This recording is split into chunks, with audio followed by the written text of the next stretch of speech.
We're here at AQS QuiltWeek in Paducah 2023, and I get to be here with another winner. Pat Holly won the BERNINA Best Machine Workmanship Award.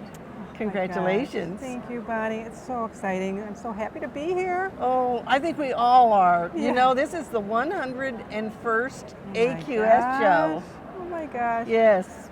To be a winner at it? any show is good, but this one's even more special. Oh, it is. Well, and for me to win this award, it means so much.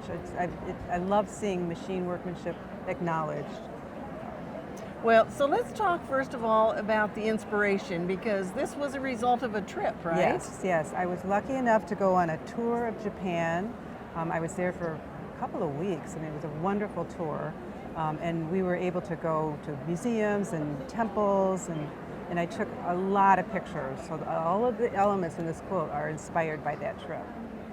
And so they were really based on some of the photos that you took Yes. in different places Yes, there? I love photography, so I'm always snapping pictures of maybe an element on the top of a temple or some idea of carvings. And then from there, I start imagining the quilt. Well, and I think these birds are amazing. And people need to know that each one of those little feathers is a separate piece of fabric, right? Yes, it is. That's how I create my applique. And the idea for the birds came from our tour guide had lived in Japan for many years, and he got us up at the crack of dawn to go to flea markets in Tokyo and Kyoto, which was so amazing. It was so fun to look through stuff. I enjoyed that kind of stuff. But at one of those flea markets, I found books that had these beautiful watercolor drawings, and I think they were maybe sample books, so if you wanted a kimono made of a certain design, you could pick number 12 or something. But all of these birds, the idea came from those drawings, so what a wonderful find. Well, yes, and what people need to know when they look at this up close is how every one of those feathers has a sharp little point. Yes. And so what's the trick to making that happen? Well, first they're fused. I use a raw edge fusible technique, and then all of the edges are stitched with a small blanket stitch. And I figured out how to stitch those little points. I don't narrow the stitch width or anything. Really? I angle the stitch back into the applique piece, so I can get really fine little points. Well, now you told me this is all silk, and so do you have to treat the silk differently? You know, people will say, oh, isn't it hard to work with silk? Doesn't it ravel? And as a garment sewer, yeah, when you were trying to sew with silk, it was a problem. Well, for this technique, all of the background fabric has a backing of a lightweight fusible interfacing, like what you put in your collars when you were sewing.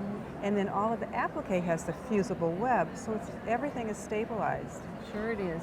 Well, and that stabilizer makes it so that it keeps it nice and flat for you too, doesn't it? When you stitch on it. Everything in shape. Nothing is puckering or anything. Yeah.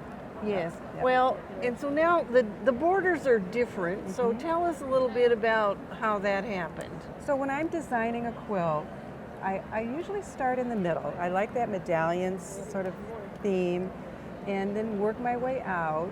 And after I had done the big birds, I thought, okay, what's going to be next? And then I had to audition colors. I wasn't sure what color, and I put the red up, and I liked that. But each of those are a little bit different, and they came from different inspirations that I saw in Japan. Different textiles, different buildings, museums. Well, and you have tiny little quilting, and you quilted it. On my home sewing machine, on my BERNINA. Yep, I have an 880, which is a beautiful, wonderful machine. And so do you use a special thread? Most of the thread on this is silk. It is silk thread. Because when you are doing machine applique, your choices depend on the scale of your applique pieces. And since these are pretty small pieces, I want that thread to be a finer thread. And so the silk usually is like 100 weight, yes, right? That's the number, and so that makes it very tiny, thin. Yeah, but strong. Silk thread is strong. Yes. And let's talk about the centered medallion. Yeah, so that basket, when I was thinking about this quilt, I think, well, what can I put in the center? And there, a lot of quilts have trees, You know, I think what I think of Japan, I think of the beautiful flower arrangements they do. And I did look up, and there's a certain type of pottery that is known for Japan. And it's on the back of the quilt, and I can't remember the name of it, but that's where the idea for that.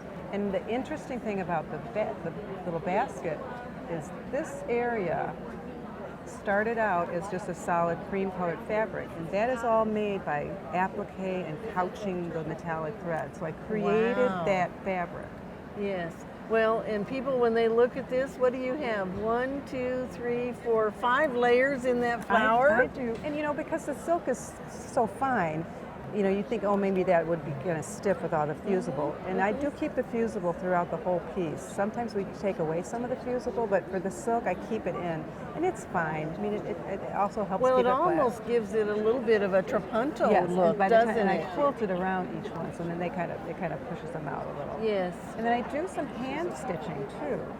So anywhere you see those, it looks like little discrete stitches, that's done by hand. And I do that. Sure, I see them See right it? here. Yes, And yes. there's even some little French knots. Mhm. And I do that before I layer the quilt along up. this one, we've Yeah, got some. so that's a little embellishment that I like to do. And I like doing handwork. And actually, it works really well with the silk, doesn't it? It does, Doesn't need yeah. to be very much. Right. And so is this a piece of trim right here? It is, Bonnie. So I used to collect fabric, well, of course, I still collect fabric, and then I collected threads, and now I collect trims. So wherever I go, I'm always looking for trims. And I'd like them to be small because I use them on my miniatures. So you have to be careful. And once I find them, I think, okay, how much should I buy? Oh yes, Well, and how you much do know, you buy? Well, it depends on how much it several, costs. several, some yard each. If it's $1 a yard, I'll buy 10. Oh, sure. But if it's $5 $10 a yard, then a couple of yards. Yes. So just you got to balance that. And so, did you quilt on that? Yes. Yeah, you This- did. this You did green, it. yeah, Yes. that's- Yeah, on that's this what- green one, it yep. looks like you did a zigzaggy. Yep. Well, yes. Well, it's a beautiful quilt and certainly worthy of the Bernina Best Workmanship Award. We always love seeing your work. Now, I know that the edge treatment is a little bit different too, right? Yes. So one of the places we went in Japan was a museum of a beautiful kimono artist, and I noticed on one of the kimonos that there was this interesting edge, and of course you couldn't take pictures, so I had to remember what that was. And it was 3 bands of fabric, so I had to think about how can I create that. And I went back to my garment sewing world and thought, twill tape is a very stable tape. It's a 1/4 inch wide.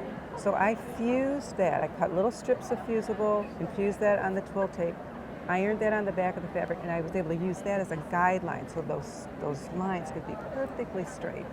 And it also provided some stability when I was Yes, putting on it the edge there. of your quilt. Well, it's a beautiful quilt, and congratulations again. Thank you. And we hope that you'll enter your quilts in the AQS Quilt Contest, and you can find all of that information at AmericanQuilter.com.